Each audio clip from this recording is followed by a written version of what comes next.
नमस्कार। आपका अखबार के इस अंक में आपका स्वागत है। मैं हूं प्रदीप सिंह। मुझे पता नहीं क्यों बार बार लगता है कि प्रधानमंत्री नरेंद्र मोदी ने चाणक्य नीति को हृदयंगम कर रखा है, कंठस्थ कर रखा है। उनके आप कदमों को देखिए, उनकी रणनीति को देखिए तो आपको चाणक्य नीति की झलक बार बार दिखाई देगी। अभी एक किस बारे में बात कर रहा हूं वो बताता हूं। उससे पहले आप देखिए, चाणक्य ने यह कहा था कि हरा पेड़ कभी मत काटो, पहले उसकी जड़ को सुखाओ, जब वो कमजोर हो जाए तब काटो। दूसरी बात चाणक्य ने कही थी कि अपने शत्रु की शक्ति को कमजोर करो, और शत्रु जब कमजोर हो रहा हो उस दौरान अपनी ताकत बढ़ाओ। अब जरा आप 11.5 साल के नरेंद्र मोदी के कार्यकाल को देखिए, आपको लगातार ये होता हुआ दिखाई देगा। ये बदलाव का क्रम, इसकी प्रक्रिया इतनी धीमी है कि उसकी पूरी तस्वीर एकदम से सामने नहीं आती, धीरे धीरे करके टुकड़े टुकड़े में सामने आती है। अब हम लोगों में से कितने लोगों को याद है कि आज से 11.5 साल पहले रमज़ान के दिनों में दावत देने का चलन आम था। सरकारी पैसे से, राज्य सरकारें, केंद्र सरकार, सरकारी पैसे से इनका आयोजन होता था। हर राजनीतिक दल और राजनीतिक दलों के तमाम नेता अलग अलग भी इन दावतों का आयोजन करते थे, और ये चलन इतना बढ़ गया था कि भारतीय जनता पार्टी के नेताओं में भी इसकी होड़ लग गई थी। भारतीय जनता पार्टी की जब सरकार थी अटल जी के नेतृत्व में, तब वो सरकार भी ऐसा करती थी। अब अचानक आपको दिखा होगा कि ये सब बंद हो गया। भाजपा बंद कर दे ये तो समझ में आ सकता है, विपक्षी दलों की ओर से क्यों बंद हो गया? और कब से इफ्तार की दावतें बंद हो गई? 2014 की बात से। कब से उत्तर प्रदेश में ऐसा हुआ कि सैफई महोत्सव बंद हो गया, जो सालाना उत्सव था। आधा बॉलीवुड उठकर जो है मुंबई से आता था सैफई में, इटावा में। आपने पिछले 8 साल में सैफई महोत्सव देखा है क्या? 2017 में योगी आदित्यनाथ के मुख्यमंत्री बनने के बाद से आखिर ऐसा क्या हो गया समाजवादी पार्टी को? ये तो समाजवादी पार्टी का अपना उत्सव था और उनके नगर गृह जनपद में था। क्यों बंद हो गया? सरकार ने तो कोई रोक नहीं लगाई। सरकार ने कभी नहीं कहा कि इफ्तार पार्टियां नहीं होंगी, बंद हो गया। सरकारी खर्चे पर बंद हुआ, उस पर सरकार का जोर है, ये समझ में आ सकता है। लेकिन जो लोग निजी रूप से, व्यक्तिगत रूप से करते थे, उन्होंने क्यों बंद कर दिया? उसके अलावा आपको याद होगा कि राजीव गांधी की मृत्यु के बाद सोनिया गांधी कांग्रेस की मेंबर नहीं थी। वो किसी सरकारी या गैर सरकारी पद पर नहीं थी। लेकिन भारत में कोई भी विदेशी मेहमान आए, राष्ट्राध्यक्ष, शासनाध्यक्ष, विदेश मंत्री, रक्षा मंत्री, कोई भी, किसी बड़ी पार्टी का अध्यक्ष किसी दूसरे देश का हो, विपक्ष का नेता हो, कोई भी आए, वो देश के प्रधानमंत्री के साथ साथ सोनिया गांधी से भी मिलने जाता था। और ये काम सोनिया गांधी के लिए कराते थे नटवर सिंह। वह बात अलग है कि बाद में नटवर सिंह से खटक गई और नटवर सिंह अलग हो गए सोनिया गांधी से। लगभग दुश्मनी जैसी स्थिति हो गई। उनकी किताबें one life is not enough अगर आप पढ़ें तो आपको पता चलेगा कि सोनिया गांधी की कैसी तस्वीर उन्होंने पेश की है, किस तरह से बताया है कि वो कितनी क्रूर हैं, भावना शून्य हैं, कैसे बदला लेती हैं। ये सब कुछ विस्तार से है। मैं 2-3 वीडियो में इसकी बात भी कर चुका हूँ, वो सब आपको पढ़ने को मिल जाएगा। सोनिया गांधी से अब कोई विदेशी मेहमान क्यों नहीं मिलता है? क्या गांधी परिवार को भूल गए ये लोग, या सोनिया गांधी की रुचि नहीं रह गई मिलने में? जरा समझने की कोशिश कीजिए। ये चीज़ें अपने आप नहीं होती, स्वतः नहीं होती हैं। उसके अलावा मैं ऐसे कामों की कम से कम 50-60 कामों की सूची गिना सकता हूं जो 2014 के बाद धीरे धीरे अपने आप बंद हो गया। पत्रकारों की पूरी टोली जाती थी चार्टर्ड विमान में प्रधानमंत्री के हर विदेशी दौरे पर, और हवाई जहाज जैसे ही आसमान में उड़ता था शराब की बोतलें खुल जाती थी। बहुत से लोग तो विदेश में शॉपिंग भी सरकार के पैसे पर करते थे, सरकारी तंत्र के पैसे पर। वो सब बंद हो गया। ऐसा नहीं है कि सरकार अपने समर्थक पत्रकारों को ले जाती हो, किसी को नहीं ले जाते। एजेंसी के 2 लोग जाते हैं। जो भी चैनल के लोग जाते हैं सब अपने चैनल के खर्चे पर जाते हैं। ये सब बंद करना इतना आसान नहीं था जितना लगता है। जब ये बंद करने का फैसला किया प्रधानमंत्री नरेंद्र मोदी ने, तो अधिकारियों ने उनको डराया, कहा कि इसका बैकलैश होगा, आपको नुकसान होगा, आपके खिलाफ आपकी छवि बिगाड़ने की कोशिश होगी। उन्होंने कहा कोई बात नहीं, और झुकने से मना कर दिया, ऐसे अधिकारियों की सलाह मानने से मना कर दिया। उसके अलावा पाकिस्तान के साथ किस तरह के रिश्ते हैं ये आप देख ही रहे हैं। शुरू में जब शपथ ग्रहण समारोह हुआ तो पड़ोसी देशों को बुलाया, उनके राष्ट्राध्यक्षों को, एक कोशिश की कि पड़ोसियों से संबंध सुधारे जाए। नरेंद्र मोदी ने एक मौका दिया पाकिस्तान को भी। लाइफ में, जीवन में सबको दूसरा मौका मिलना चाहिए, शायद इसी नीति के तहत। तो पाकिस्तान को भी न्योता दिया उनके प्रधानमंत्री को, नवाज शरीफ उस समय थे। लेकिन उसके बाद का जो घटनाक्रम है, उसके बाद प्रधानमंत्री को समझ में आ गया कि ये लातों के भूत हैं, बातों से नहीं मानने वाले। हालांकि नवाज शरीफ से उनकी जो पहली मुलाकात हुई उसमें उन साफ साफ कहा था कि गोलियों के शोर में आपकी आवाज़ सुनाई नहीं देती है। फिर भारत का नया विदेश नीति का सिद्धांत आया पाकिस्तान के बारे में कि आतंकवाद और बातचीत साथ साथ नहीं चल सकते, और उस पर सरकार आज तक कायम है। और पाकिस्तान को जिस तरह का जवाब दिया गया, पहले सर्जिकल स्ट्राइक से, पाकिस्तान के अंदर घुसकर, डिप्लोमेटिक स्तर पर जो हुआ वो तो हुआ ही, उसके बाद बालाकोट स्ट्राइक, पीओके में घुसकर, तब तक ये माना जा रहा था कि भारत जो है ये हिम्मत नहीं करेगा, ये ऐसा कदम नहीं उठाएगा कि पाकिस्तान का जो मुख्य हिस्सा है यानी पंजाब में इस तरह का कोई ऑपरेशन करेगा। ऑपरेशन सिंदूर ने वो मिथ भी तोड़ दिया, वो मिथ्या धारणा उसको भी ध्वस्त कर दिया। पाकिस्तान के दिल में घुसकर पंजाब में एयर स्ट्राइक की, उनके 13 में से 11 एयरबेस खत्म कर दिए, जिनकी मरम्मत आज तक चल रही है। 10 मई को हुआ था ये, और आज जब मैं आपसे बात कर रहा हूं तो 20 नवंबर है। आप जोड़ लीजिए कितने महीने हुए, अभी तक मरम्मत नहीं पूरी हो पाई है उनकी, इस तरह का नुकसान किया है। तो आप देखिए ताकत क्या थी भाजपा के विरोधियों की, प्रधानमंत्री नरेंद्र मोदी के विरोधियों की और भारत विरोधियों की। उनकी सबसे बड़ी ताकत थी उनकी नैरेटिव गढ़ने की ताकत, उनका इकोसिस्टम, प्रचार तंत्र पर उनका कब्जा, मीडिया के बड़े सेक्शन पर उनका कब्जा, विदेशों में जो मीडिया है जो भारत विरोधी है उससे उनका संबंध, प्रगाढ़ संबंध। भारत में कुछ हो तुरंत, वैसे भारत का कहीं जिक्र नहीं करेंगे, लेकिन भारत विरोधी कुछ हो, मौका मिले उनको अगर, तो बढ़ चढ़ कर हिस्सा लेते थे। अब उन लोगों को आश्चर्य हो रहा है कि विदेशी मीडिया में भी भारत के पक्ष में छपने लगा है। तो प्रधानमंत्री नरेंद्र मोदी ने जड़ को नहीं काटा। ये जो इकोसिस्टम के लोग थे, इनको चाहते तो किसी न किसी मामले में जेल भेज सकते थे, इनके खिलाफ कार्रवाई कर सकते थे। किसी एक को हाथ नहीं लगाया, चाहे जब वो मुख्यमंत्री थे गुजरात के या 11.5 साल से जब से वो प्रधानमंत्री हैं। किसी एक मीडिया हाउस के खिलाफ, किसी एक पत्रकार के खिलाफ व्यक्तिगत रंजिश की भावना से कुछ भी नहीं किया। लेकिन कानूनन जो हो सकता है, जो कानून और संविधान कहता है, उसके मुताबिक भी मेरा मानना है कि बहुत कम किया।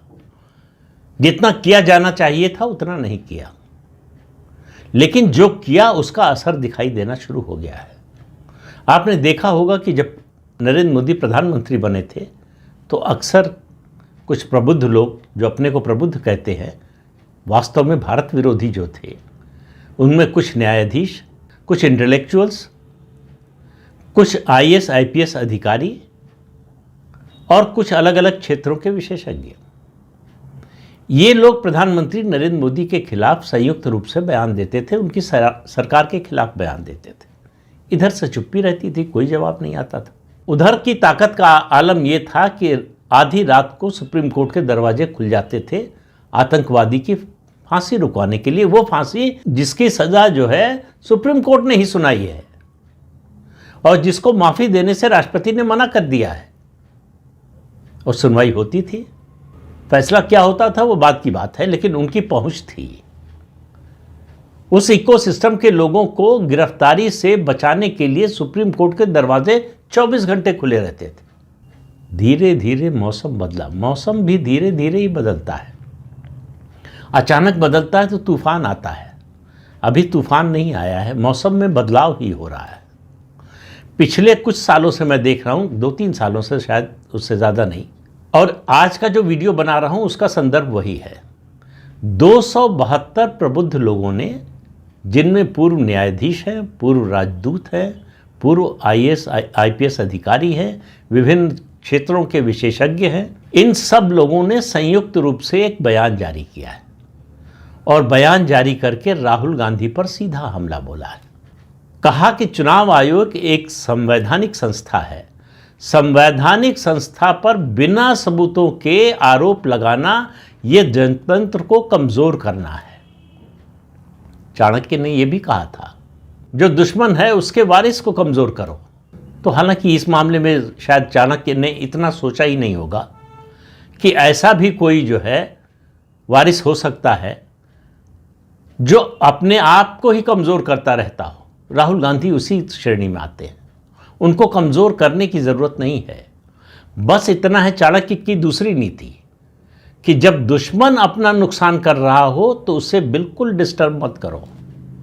तो प्रधानमंत्री नरेंद्र मोदी इसीलिए राहुल गांधी को डिस्टर्ब नहीं करते हैं। तो राहुल गांधी निर्बाध रूप से अपना काम करते रहते हैं। राहुल गांधी भारत को कांग्रेस मुक्त बनाने के अभियान में जुटे हुए हैं। हालांकि इसकी घोषणा प्रधानमंत्री नरेंद्र मोदी ने की थी, लेकिन इस अभियान को राहुल गांधी ने अपना लिया है। और वो जितनी तेजी से काम कर रहे हैं, मैं विश्वास के साथ कह सकता हूं कि प्रधानमंत्री नरेंद्र मोदी इस प्रोजेक्ट पर उतनी तेजी से काम नहीं कर सकते थे। तो राहुल गांधी रात दिन उसी काम में लगे हुए हैं। वो विपक्ष को, अपने विरोधियों को बिना मांगे हर समय मौका देते हैं। कब वो विदेश चले जाएंगे और किस देश में जाएंगे, उस देश से भारत के संबंध कैसे हैं, उस देश में क्या होता है, उस देश में किस तरह के लोग जाते हैं, ये सब कुछ लोगों को पता चलता है। वो जो आभा मंडल था गांधी परिवार का कि अदालत में हमें नहीं बुलाया जा सकता, याद रखिए इंदिरा गांधी की हत्या की चश्मदीद गवाह थी। गोली की आवाज़ सुनने के बाद सोनिया गांधी भागकर घर से निकल कर आई थी और इंदिरा गांधी के लहूलुहान शरीर को लेकर एम्बेसडर कार में एम्स गई थी RK धवन के साथ। और मतलब उस समय की हालत देखिए कि प्रधानमंत्री आवास में एक एम्बुलेंस तक नहीं थी। ये था कांग्रेस के राज का हाल। अपने ही सरकारी आवास में प्रधानमंत्री को गोलियों से भून दिया गया। ये थी सुरक्षा व्यवस्था कांग्रेस राज की। लेकिन उन सोनिया गांधी को जब तक ट्रायल चला इंदिरा गांधी की हत्या का, कभी गवाही के लिए बुलाया नहीं गया अदालत में। जांच आयोग बना, जांच आयोग ने भी उनसे पूछताछ की जरूरत नहीं समझी। तो ये रुतबा था सोनिया गांधी का। दूसरा, दिमाग में ये था परिवार के लोगों को कि हम लोगों को कोई हाथ नहीं लगा सकता। आजीवन उनको मिल गया था SPG कवर। जो कानून बना था SPG का राजीव गांधी के समय में, वो केवल प्रधानमंत्री की सुरक्षा के लिए था। तो राजीव गांधी को लगा होगा कि भाई आजीवन प्रधानमंत्री तो हम ही रहेंगे, हम नहीं रहेंगे, हमारे परिवार का कोई रहेगा। तो प्रधानमंत्री पद तो कहीं बाहर जाने वाला नहीं है, तो इसलिए और किसी के लिए व्यवस्था की नहीं। लेकिन कांग्रेस में गुलामी की आदत। राजीव गांधी की हत्या के बाद संसद से प्रस्ताव पास करके SPG एक्ट में अमेंडमेंट किया गया कि सोनिया गांधी और उनके बच्चों को सुरक्षा मिलेगी SPG की। किस हैसियत से? आमतौर पर सुरक्षा तो थ्रेट परसेप्शन के आधार पर दी जाती है और उसको रिव्यू करती है हर साल होम मिनिस्ट्री। ये सब कुछ नहीं हुआ, ऐसा कोई प्रोसेस नहीं अपनाया गया। और फिर अमेंडमेंट कर दिया गया कि इनको आजीवन SPG सुरक्षा मिलेगी। अमित शाह गृह मंत्री बने, खत्म कर दिया, कहा सुरक्षा मिलेगी, इनका थ्रेट परसेप्शन है, हमारे पास ऐसी रिपोर्ट है, लेकिन SPG की सुरक्षा नहीं मिलेगी। SPG की सुरक्षा की व्यवस्था केवल प्रधानमंत्री के लिए। जब यह फैसला किया मोदी सरकार ने, अमित शाह ने गृह मंत्री बनने के बाद, तब कोई कल्पना भी नहीं कर सकता था कि ऐसा कभी हो भी सकता है या कोई सोच भी सकता है, लेकिन हो गया। पहले इस परिवार के लोग अगर विमान से जाते थे, पहली बात तो कमर्शियल फ्लाइट से जाते नहीं थे, चार्टर्ड फ्लाइट से जाते थे। कौन खर्चा उठाता था मालूम नहीं, वो आज भी मालूम नहीं है। इनकी गाड़ी सीधे टरमैक तक जाती थी, यानी विमान का जो सीढ़ी लगी होती है वहां तक जाती थी, चाहे जब विमान पर सवार होना हो या उतरकर फिर बाहर आना हो। अब सबके साथ लाइन में लगते हैं बोर्डिंग के लिए। अगर किसी रेगुलर फ्लाइट या कमर्शियल फ्लाइट से जा रहे हैं और चार्टर्ड फ्लाइट से भी जा रहे हैं तो सिक्योरिटी चेक के लिए लाइन में ही लगना पड़ता है। उसके अलावा नेशनल हेराल्ड केस में सोनिया गांधी, राहुल गांधी और दूसरे उनके साथी कांग्रेस पार्टी के, उनको अदालत में पेश होना पड़ा। और नेशनल हेराल्ड केस में ही ईडी से घंटों घंटों पूछताछ के लिए पेश होना पड़ा। ये सब बातें 2014 से पहले अकल्पनीय थी।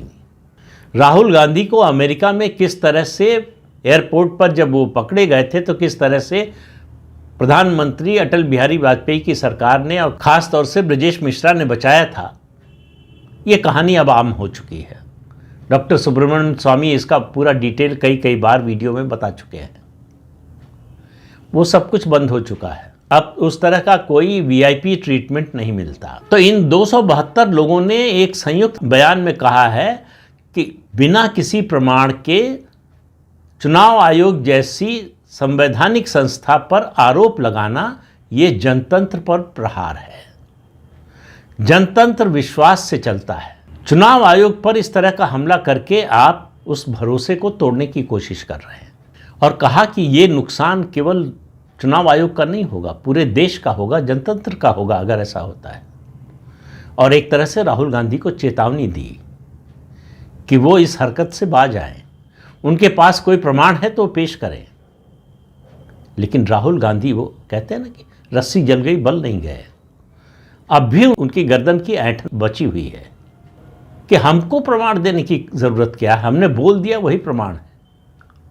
यही गलतफहमी उनके पिता को थी जब संसद में बोला था बोफोर्स तोप की खरीद में कोई दलाली नहीं ली गई। उनको लगा कि मैंने बोल दिया पूरा देश मान लेगा।